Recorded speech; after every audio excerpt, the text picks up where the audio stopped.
A whio mai, o lenei ata, o le a e maua ai ni faʻamatalaga I auaunaga faʻafomaʻi e a lātu lea I le Telehealth. O le Telehealth, o se awala e whaau o atu ai tonga whiti faʻafomaʻi e a lātu iata whaakona fesi mai ni no foanga ese mo le tausi soifua maloloina ma le tangata mai. A tonu ua e masani iata whaakona fesi ma lau ainga po o au e ala I prokalama e bei o le FaceTime ma le Skype.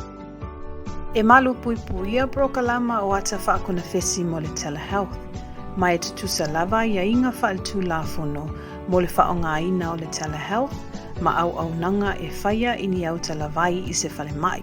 E iaini taimi o whaalawelawe whaafua sei ma faʻamaʻi pipisi, bei o le COVID-19, e whaatanga ina ai o na whaongaina prokalama e le malu puipuia mo le Telehealth.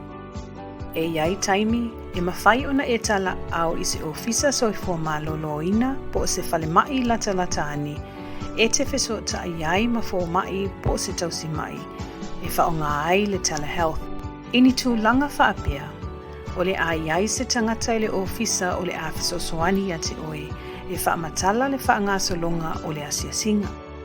I le nei ata, o le a tātou tanga I atu I le whaongaina o le Telehealth a o iai I lo whale. E tele mafuaanga e whesoasoani ai le Telehealth I ainga, e whesoatai ma auaunaga faʻafomaʻi. O ni mafuaanga nei e whaonga ai le Telehealth, e mamau ese lono fuanga ma le autausi soifua maloloina, e whaingatā ona e whialua I atu I no fuanga o iai le autausi soifua maloloina, o lo e ngafa ma le tausinga o se tamaititi po o se tangata matua, e le mawhai ona o lo e mai, e mana o mia ona nofo wala I taimi o puapuanga o le COVID-19. O nisi ia o I tu ainga tautua e a lātu I le Telehealth. E mawhai ona whaongaina le Telehealth mo le tele o ngā luenga mo le tausinga o le soifua maloloina, o fomaʻi mautu, tausinga whaanatinati, tausinga mo tina maitanga, faufautua, tausinga o le maisuka, o lo soifua maloloina I le fale, ma le tele o nisi ngā luenga. E mawhai foʻi ona whaongaina le Telehealth mo tausinga whaapitua mo fomaʻi o waua, fomaʻi o le fatu, ma ngafa o le tino. A o tātou iai nei taimi o le COVID-19, e mawhai ona whaonga le Telehealth e siaki ina ai e mamaʻi mo suʻesuʻenga pe iai ni tonga whiti po ni tautua faʻafomaʻi e mana o mia. O auaunaga faʻafomaʻi e te ona mauaina, e whaalongolango I tūlanga nei. O e mauaina le Telehealth mai lo fale, pe mai se whalemaʻi latani. O awanoa le autausi soifua maloloina e mana o mia o na e waaia I le Telehealth. E talia e lau inisiua faʻafomaʻi se asiasinga e ala I le Telehealth. O awala e mawai le Telehealth.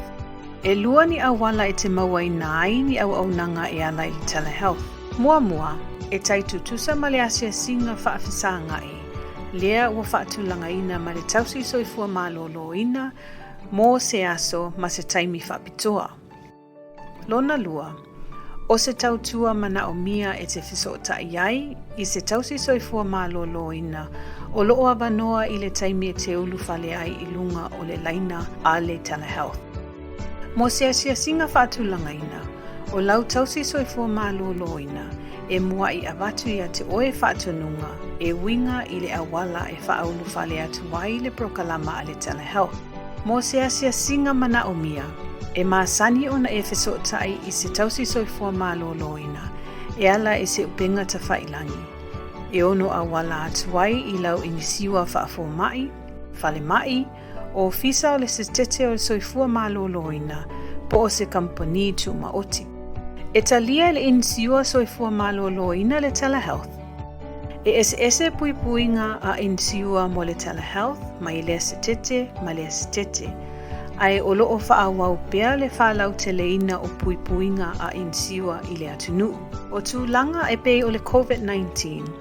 O le whesosoani mai a inisiua o le soifua maloloina. Ua talia ai auaunaga a le Telehealth. I tangata mamaʻi e alo ese mai I le o atu I whalemaʻi ma ofisa tautua.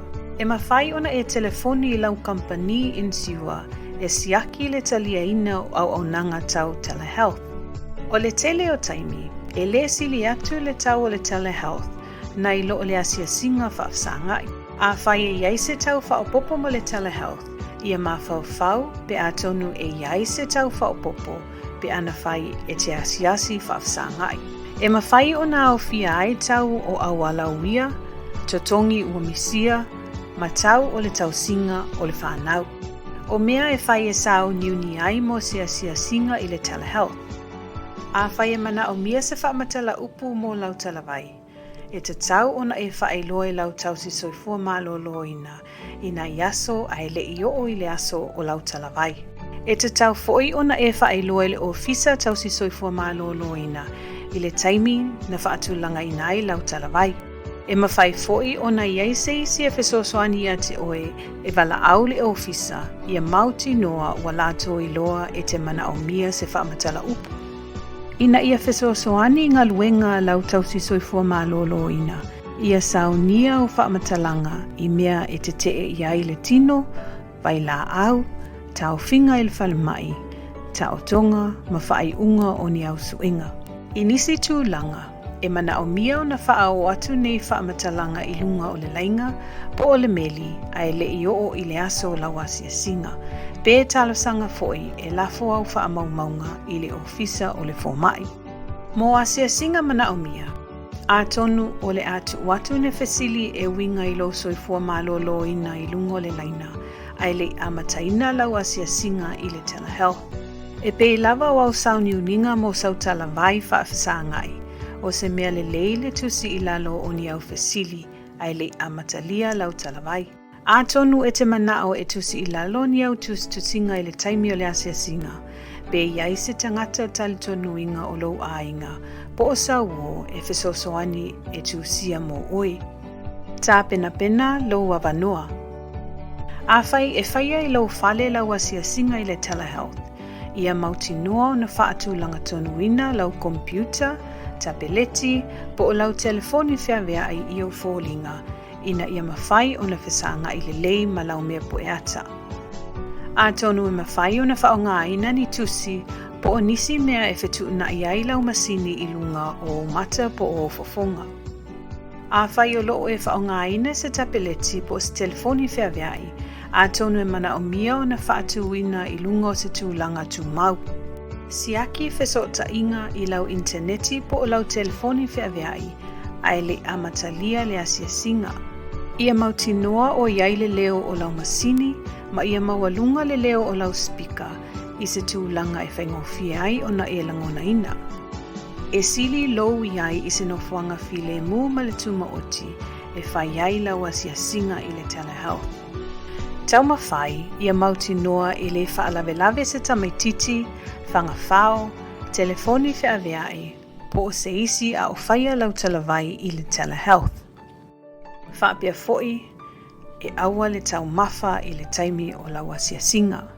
Mō lo saunga le mū ma le puipuia, whaamole mole, aua ne I Faia se Telehealth, a oe aveina se taavale, whai sau whaataunga, pe Faia se isi mea e te leo mawhai ai o na mawhauwhau loto I lau talanoanga ma lau tausi soifua maloloina. A o Faia le talanoanga. A o Faia lau whesotainga I le Telehealth. Ia talanoa e pei lava o e whaafsaangai ma se tangata I le taimi o lau talanoanga. E te tau o na whesilingia mua pe e te malie e taliaina le tautua e ala I le Telehealth. Whaamole mole ia whaailoa atu pe a whaingatā o na e langona pewa ai I so o se taimi o le talanoanga. A iai ni whaafita au li whaatekonolosi, a tonu e mawhai o na whaawau le talanoanga I le telefoni. I le whaaiunga o le talanoanga, o le a whaailoa atu I le tausi soifua malolo ina lātou whautuanga, ma o le a lafo ina atu nisi whaatununga mo le tausinga o lo soifua I le I meli po le meli. A whai e yeini suenga e whautuaina, o le a saunia e le tautua le suenga I se whale sue la taane po se faʻafomaʻi, po o nisi taimi e whai e lo whale, ma a watu ia oe whaatununga whaapitoa, e whaatatau I lenei ngā yoinga. E māsani fo'i ona te uina tia te oe faʻamatalaga e fesootaʻi ai ne i ai sau fesili po o ni popolenga muli pe a maeʻa le talanoaga. O le Telehealth, o se auala faigofie ma saoga lemu, e maua ai tautua faʻafomaʻi, e mawhai o na whaamanui ai na ai le tele o tangata taitasi ma ainga. Mō nisi whaamatalaga mani whasosoani tūlanga wha Telehealth, e mawhai o na e alu i le Pacific Basin Telehealth Resource Center i le pptrc.org.